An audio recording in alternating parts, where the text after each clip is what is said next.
Good morning, morning. May pasok na ang Junakis namin ngayon kaya eto maaga pang nagising kasi magluluto pa ng uulamin namin. Pork ribs kahapon tapos eto ngayon itlog at saka corned beef at ng tuyo. O diba?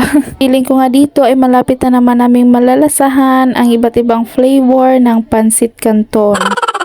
Kung tatanungin niyo ako kung para saan ako bumabangon ay eto, sa mga bayarin namin ay Diyos mio marimar.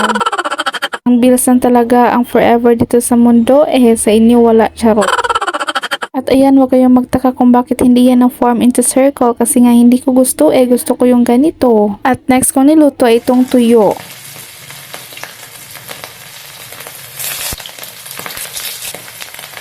Itong tuyo naman ay syempre hindi po namin ito ipapakain sa aming Junakis para lang po sa amin yan. Pagkatapos ko nga magluto ay prepare ko na itong mga kinakailangan ng aming anak at si Jusawa naman ang nagpapaligo sa kanya. Pati kasi kami sa gawaing bahay pag wala siyang duty hanggang madaling araw pero kapag meron naman ay hinahayaan ko muna siyang matulog at nang makapagpahinga. At itong anak namin ay nakatulala pa nga o diba parang hindi siya makapaniwala na may klase na sila. Ewan ko lang kung ano ang nasa isip niya kung bakit siya nakatulala, baka pinag-isipan niya kung tama ba ang desisyon niya sa buhay-buhay. And fast forward, pagkatapos nga namin kumain ay eto at binihisan ko na itong Junakis namin para na makagayak. Ayan, bata talaga, naglalaro pa ng slide-slide. Habang ang mama ay nagmamadali ay eto naman Junakis namin ay napakabagal kumilos. Every Monday kasi ay may flag ceremony sila at alam niyo naman na kapag Monday ay sobrang traffic. Dapat kasi nakaalis na kami by 7:05 at kapag hindi kami nakaalis dyan ay nako, panigurado late na naman itong Junakis namin kapag may traffic. At mabuti na lang pagkarating namin dito sa kanilang school ay 7:25 pa kaya ayan medyo may time pa sila na maglaro. Ayan at may classmate na siyang kasama kaya ayan umuwi na din kami.